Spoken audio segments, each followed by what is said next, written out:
మరొకసారి ప్రభు నామంలో, ప్రభు పేరట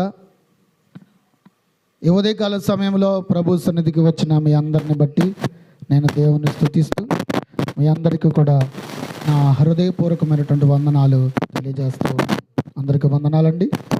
హల్లెలూయా. అందరు బాగున్నారా? Praise Lord. హల్లెలూయా. మరి దేవుని సన్నిధి ఎంతో విలువైనది, శ్రేష్టమైనది. దేవుని సన్నిధానంలో విలువైన, శ్రేష్టమైన దేవుని కార్యాలను కన్నులారా చూస్తూ దేవుని క్రమమైన ఒక మంచి ఆశీర్వాద జీవితంలో మనందరము కూడా ముందుకు సాగుతూ దేవునికి ఇష్టలుగా నడిపించబడే భాగ్యాన్ని దేవుడు మనకిస్తూ ఉన్నాడు. ప్రతి ఆదివారం ఇలా దేవుణ్ణి ఆరాధించుకోవడానికి దేవుడు చూపుతున్న ఈ మహా కృపను బట్టి, సంకల్పాన్ని బట్టి, ఆయన కార్యాలను బట్టి నేను దేవుని ఎంతగానో స్తుతిస్తూ ఉన్నాను.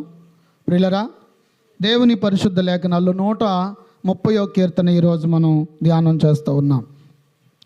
గత వారంలో దేవుడు 129వ కీర్తనల నుండి చాలా శ్రేష్టమైన మాటలు ప్రభు మనతో మాట్లాడారు. ఆయన మాట ఎంత విలువైనది, ఆయన మాటలో ఉన్న ఆశీర్వాదం ఎలా మన జీవితాల్లోకి కార్యం జరిగిస్తుందని చెప్పి మనము చూస్తూ ఉన్నాం. ఆ ప్రభువారు దున్నబడినటువంటి వారుగా ఉన్నారని, మనము దున్నబడినటువంటి బిడ్డలుగా మనం ఉండబడితే సదును చేయబడిన నేల మీద విత్తనాలు వేసినప్పుడు అవి నూరంతలుగా ఫలిస్తాయి అని దేవుడు మనతో చెప్పారు. కాబట్టి మనందరము మన కోసం యేసయ్య దున్నబడ్డాడు. ఇదివరకు ఎన్నడూ దున్నని భూములను, బీడు భూములు దున్నమని దేవుడు మనతో చెప్పాడు. ప్రభు అంటే తెలియని వాళ్ళు, ప్రభు అంటే ఎరుగని వాళ్ళు ఎంతోమంది లోకంలో ఉన్నారు. అలాంటి బీడు భూములు దున్నాల్సిన బాధ్యత దేవుడు మన మీద పెట్టాడు. కాబట్టి మన అందరం ఏం చేయాలంటే ఆ బీడు భూముల కొరకు దేవుడి దగ్గర ప్రార్థన చేయాలి. ఆ భూములు దున్నబడాలని దేవుని సన్నిధిలో బ్రతిమాలుకోవాలి. ఆమేన్. హల్లెలూయా. ఈరోజు దేవుని వాక్యంలో మన అందరము 130వ కీర్తన మనం చదువుకుంటూ ఉన్నాం. ఇందులో నుండి పరిశుద్ధాత్మ తండ్రి మనతో మాట్లాడుతున్న కొన్ని మాటల్ని ప్రార్థనాపూర్వకంగా మనందరం నేర్చుకోవడానికి ఇష్టపడదాం.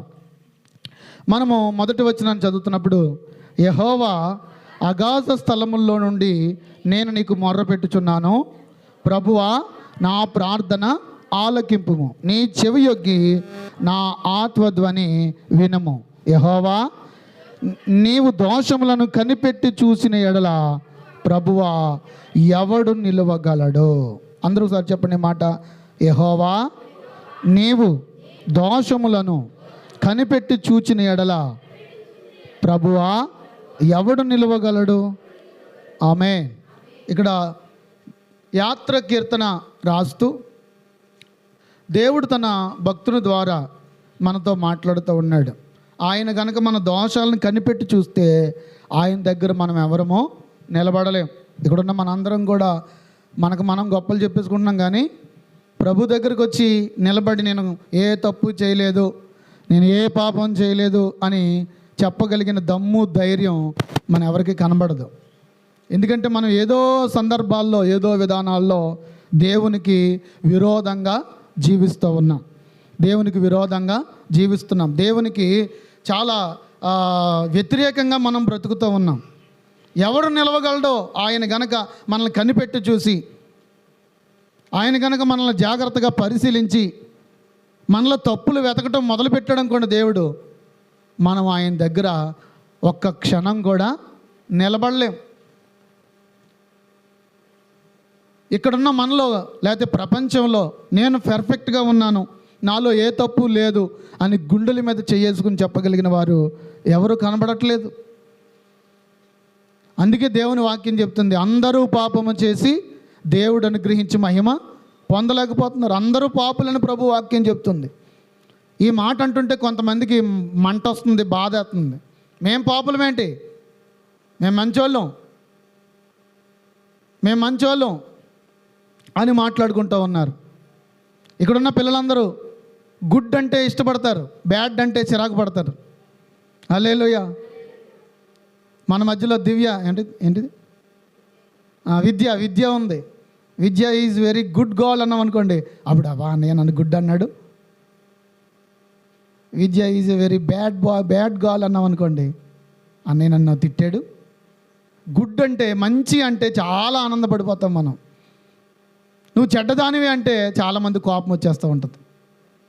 అవును, నిజమే. సహజంగా అందరం మనల్ని మంచోడు అనాలి, మంచిది అనాలి. ఈ అమ్మాయి చాలా మంచిది, ఈ అబ్బాయి చాలా మంచోడు, ఏం చేసినా సరే. విచిత్రం ఏంటంటే అప్పుడప్పుడు అక్కడక్కడ కొంతమంది నిద్రించినప్పుడు ప్రభు సన్నిధికి వెళ్ళినప్పుడు అక్కడ మాట్లాడుకుంటూ ఉంటారు, ఎంత మంచిదమ్మా, ఎంత మంచోడమ్మా. ఉన్నప్పుడేమో తిట్టేసుకుంటారు, ఉన్నప్పుడేమో గెంజేయరు, అన్నపెట్టరు, ఏమీ చూడరు. ఏదన్నా జరిగితే మాత్రం అక్కడికి వెళ్ళిపోయి ఏడు చేసి, అయ్యి బాబు ఎంత మంచిదానివమ్మ, నన్ను ఎంత బాగా చూసేసుకునేదానివమ్మ, వచ్చేస్తే ఇంటికి వస్తే నాకు టీ ఇస్తేనే కానీ పంపించేదారు కాదమ్మా అంటూ ఉంటారు. ఈ దొంగ ఏడుపులు ఏంటో నాకు అర్థం కాదు. దేవునికి స్తోత్రం. అంటే అందరూ ఈవిడ చాలా ప్రేమమ్మ ఈవిడ అంటేనే భలే ఏడుతుంది ఈవిడ అనుకుంటారనో, లేకపోతే ఏంటో నాకు తెలియదండి. అదేంటో నాకు అర్థం కావట్లేదు. దేవునికి స్తోత్రం, హల్లెలూయా. కాబట్టి ఈరోజు మనందరం కూడా దేవుని వాక్యాన్ని బట్టి నేను మీ అందరికీ చెప్తున్న విషయం ఏంటంటే, మన దోషాన్ని కనుక దేవుడు కనిపెట్టి చూస్తే మనం ఎవ్వరము నిలబడలేం. అందరము కూడా పక్కన ఉన్నటువంటి దోషం చేసినటువంటి వాళ్ళలో, ఇంకా చెప్పాలంటే తప్పు చేసిన వాళ్ళలో మనం కూడా కనబడతాం. తప్పు అనేది అలాగే చెడ్డదే అనేది, అది చిన్నదైనా పెద్దదైనా చెడ్డదే. దేవుని వాక్యంలో నుండి మనం చాలా విషయాలు చూస్తూ ఉంటాం. మన వాక్యంలో కీర్తన గ్రంథం 90వ కీర్తనలో కూడా అక్కడ ప్రభు జ్ఞాపకం చేస్తూ భక్తుడైనటువంటి మోషే గారి ద్వారా ఆయన మాట్లాడుతూ ఉన్నాడు. 8వ వచనం, మా దోషములను నీవు నీ ఎదుట ఉంచుకుని ఉన్నావు, నీ ముఖ కాంతిలో మా రహస్య పాపములు కనబడుచున్నవి. చూసారండి, ఇక్కడ అంటున్నాడు, వాక్యంలో చూస్తున్నాడు, మా దోషములను నీవు నీ ఎదుట ఉంచుకొని ఉన్నావు. మా దోషములను నీవు నీ ఎదుట ఉంచుకొని ఉన్నావు, నీ ముఖకాంతిలో మా రహస్య పాపములు కనబడుతున్నాయి. అంటే సీక్రెట్ సిన్స్ అన్నమాట. సీక్రెట్స్ అంటే రహస్యంగా మనం చూడకుండా, ఎవరికి తెలియకుండా చేసేటువంటి పాపాలు కూడా దేవుడు చూస్తూ ఉన్నాడు, అన్నిటినీ గమనిస్తూ ఉన్నాడు. చాలామంది ఇలా మాట్లాడుతూ ఉంటే, నేను చేసినప్పుడు నువ్వు చూసావా, నేనేం చేస్తున్నాను నీకు తెలుసా, నేను ఎంత మంచిదాన్నో నీకు తెలుసా, నేను ఎంత మంచోడినో నీకు తెలుసా అని చాలామంది డైలాగులు వేస్తూ ఉంటారు. అయితే దేవుని బిడ్డలారా, దేవుని వాక్యాన్ని బట్టి మనం చూస్తూ ఉన్నప్పుడు మన దోషములను దేవుడు ఆయన ఎదుట ఉంచుకున్నాడు. ఒకవేళ నువ్వు వెళ్ళి, దేవా నేను మంచిదాన్ని నాయన, నేను చాలా మంచోడిని ప్రభువా, నాలో ఏ తప్పు లేదు నాయన అన్నావు అనుకోండి, వెంటనే నీ వీడియో నీకే చూపించేస్తాడు. హల్లెలూయా. అందుకే ఆయన దగ్గర పెట్టుకున్నాడట.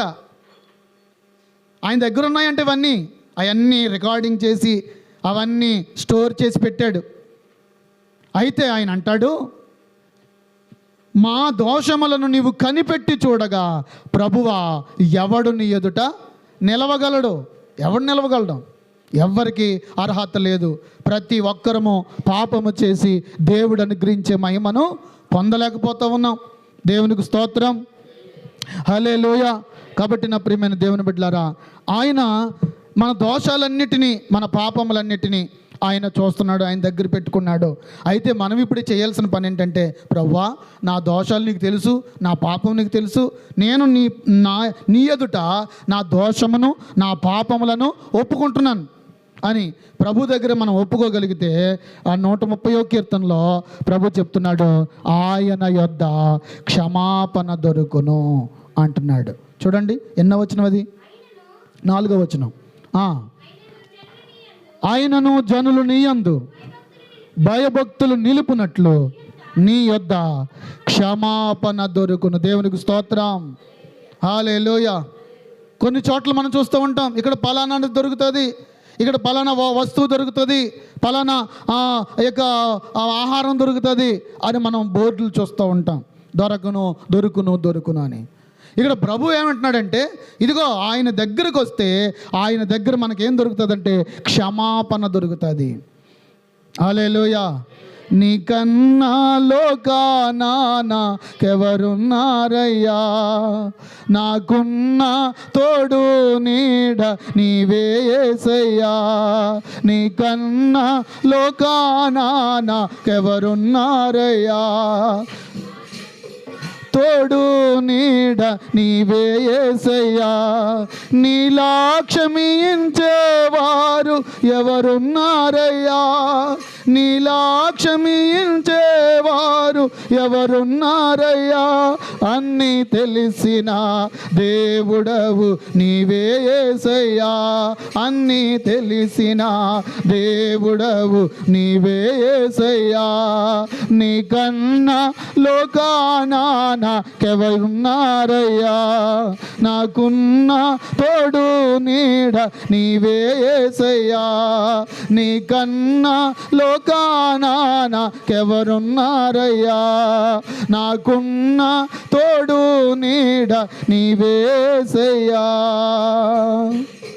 నీలా ప్రేమించేవారు ఎవరున్నారయ్యా, అవునయ్యా. నీలా ప్రేమించేవారు ఎవరున్నారయ్యా, పెట్టిన దేవుడవు నీవే యేసయ్యా. ప్రాణం పెట్టిన దేవుడవు నీవే యేసయ్యా. నీకన్నా లోకానా అవునయ్యా, నాకున్న తోడు నీడ నీవే యేసయ్యా. నీకన్నా లోకానా నాకెవరు నారయ్యా, నాకున్న తోడు నీడ నీవే యేసయ్యా. హల్లెలూయా. ఆయనలా క్షమించేవారు కానీ, ఆయనలాగా ప్రేమించేవారు కానీ, ఆయనలాగా దీవించేవారు కానీ ఈ లోకంలో ఎవరు లేరు. దేవునికి స్తోత్రం. హల్లెలూయా.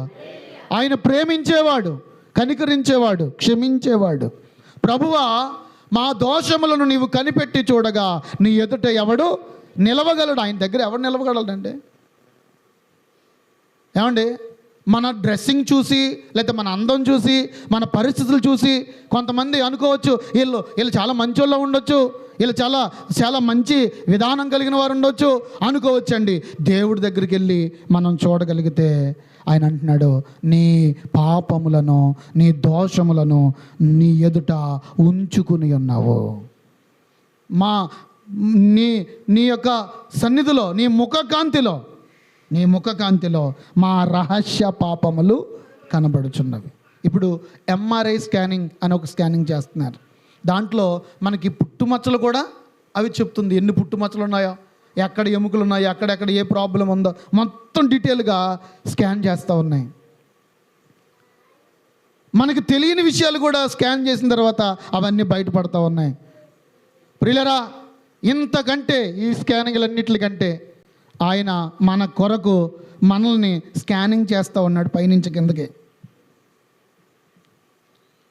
స్కానింగ్ చేసి, ఇదిగో నీ రహస్య పాపాలన్నీ నేను స్కానింగ్ చేశాను, నీ రహస్య పాపాలన్నీ నీ ఎదుట ఇదిగో నేను చూపించబోతున్నాను అని ప్రభు చెప్తూ ఉంటే మనం ఏం చేయగలం చెప్పండి? కాబట్టి మన దోషములను మనం ఒప్పుకుంటే గనక, మన పాపములను మనం ఒప్పుకుంటే గనక ఆయన మనల్ని క్షమిస్తాడు. ఎందుకంటే ఆయన దగ్గర ఏం దొరుకుతుందంటే క్షమాపణ దొరుకుతుంది. ఏం దొరుకుతుంది చెప్పండి? క్షమాపణ. దేవునికి స్తోత్రం. ఆయనలా క్షమించేవారు ఎవరూ లేరు కనుక ఆయన దగ్గర క్షమాపణ దొరుకుతుంది. దేవుని బిడ్డలారా, మనందరం కూడా క్షమాపణ దొరుకుతున్న ఆ ప్రభు సన్నిధిలో క్షమించబడిన అనుభవాలు గుండా సాగడానికి మనం ప్రయత్నం చేయాలి. దేవుని వాక్యంలో నుండి 25వ కీర్తన 11వ వచనం ఒకసారి చూద్దాం. కీర్తనల గ్రంథం 25:11. యెహోవా బహుఘోరమైనవి నీ నామమును బట్టి నన్ను క్షమించుము. దేవునికి స్తోత్రం.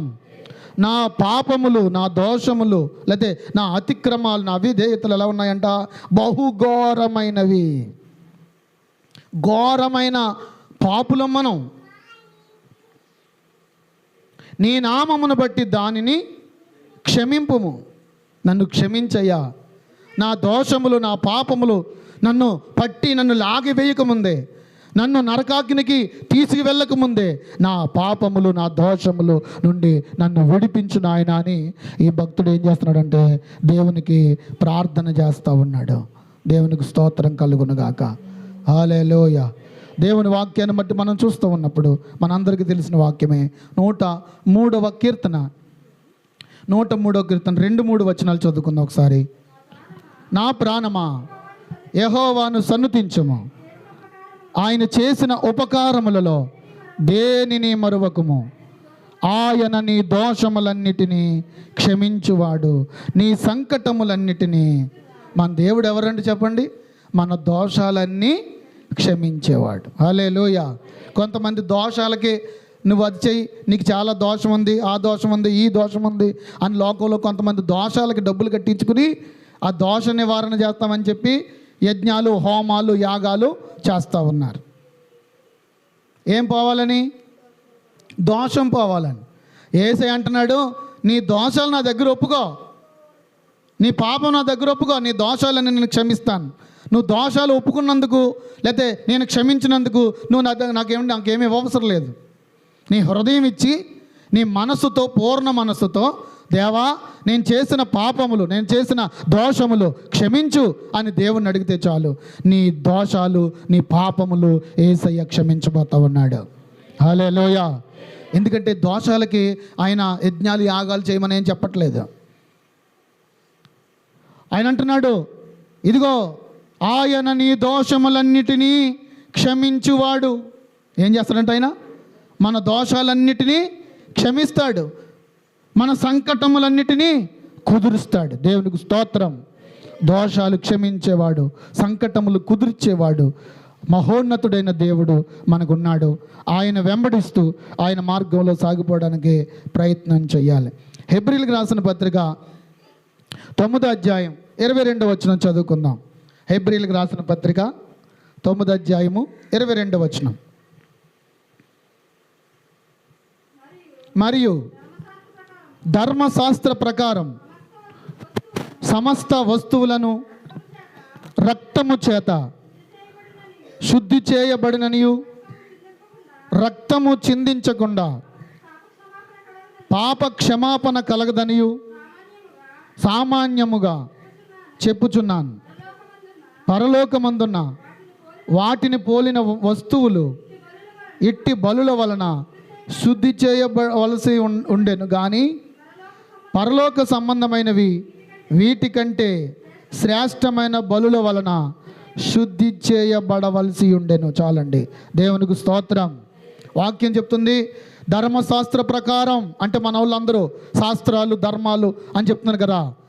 ధర్మశాస్త్రము, శాస్త్రాల ప్రకారంగా చూస్తూ ఉన్నప్పుడు ఏమండి వాక్యం ఏం చెప్తుందంటే సమస్త వస్తువులను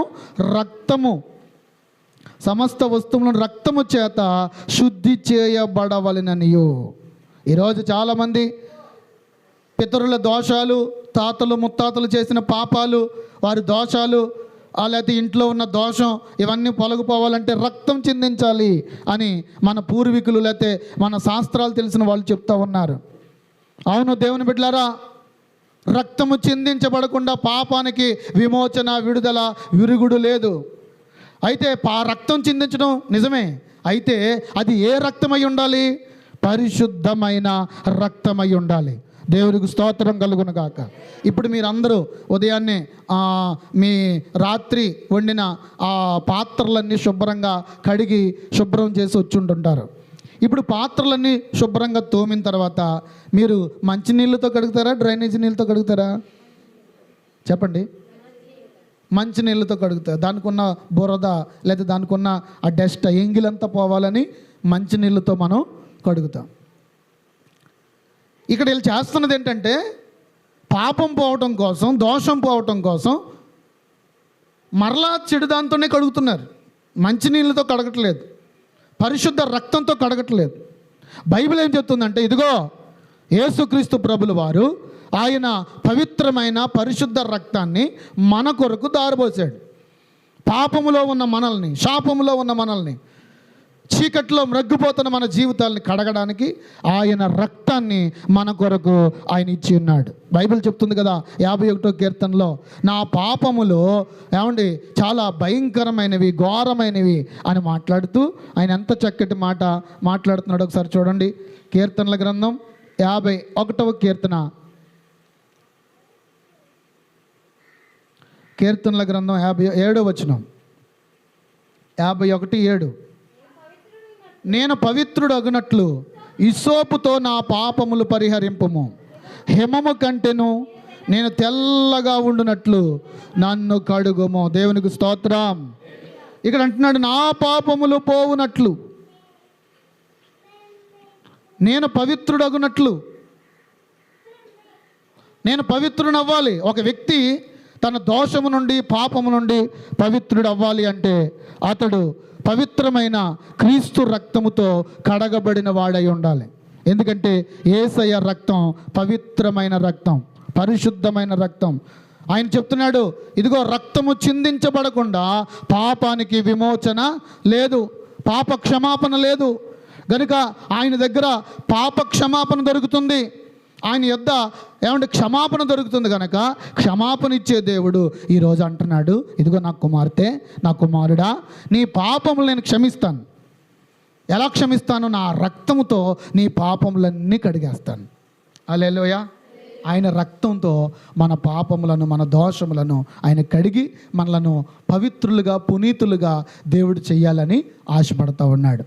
ఈరోజే నీ హృదయాన్ని దేవుడికి ఇచ్చినట్లయితే, నీ మనసును, నీ ఆలోచనలను దేవుడికి అప్పగించుకున్నట్లయితే, దేవుడి సన్నిధిలో అప్పగించుకుని, ప్రభువా నేను పాపిని, నేను ఏ దోషం చేశానో, ఏ పాపం చేశానో అది నీకు తెలుసు, అది నాకు తెలుసు, నీ ఎదుటి నేను దాన్ని ఒప్పుకుంటున్నానని మన దోషము, మన పాపములు దేవుడి దగ్గర ఒప్పుకుంటే, ఎందుకంటే బైబిల్ చెప్తుంది, పోనీ నీ ఇంట్లో వాళ్ళకి చెప్పకపోయినా పర్వాలేదు, నీ భర్తకి చెప్పకపోయినా పర్లేదు, నీ కుటుంబానికి చెప్పకపోయినా పర్లేదు, నీ పాపముల గురించి వారికి చెప్పవసరం లేదు, నువ్వు దేవుడితో చెప్తే సరిపోద్ది. ఒక మానవుడిగా లేకపోతే ఒక పాస్టర్ గారుగా నాతో కూడా నువ్వు చెప్పవసరం లేదు. ఎవరి దోషములు, ఎవరి పాపములు వాళ్ళే ప్రభు దగ్గర ఒప్పుకుని క్షమాపణ కోరుకున్నట్లయితే దేవుడు క్షమించుటకు సిద్ధ మనసు గలవాడై ఉన్నాడు. ఆమేన్. చూడండి, చివరిగా వాక్యం చదువుకుందాం. దేవుని వాక్యం నుండి యాకోబు పత్రిక 5వ అధ్యాయం 15వ వచనం చదువుకుందాం. యాకోబు పత్రిక 5:15. యాకోబు పత్రిక 5:15.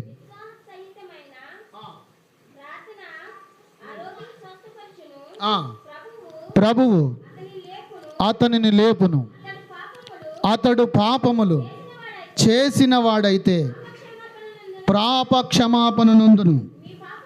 మీ పాపములను ఒకనితోనొకడు ఒప్పుకొనుడి, మీరు స్వస్థత పొందినట్లు ఒకరినొకడు, ఒకరి కొరకు ఒకడు ప్రార్థన చేయుడి.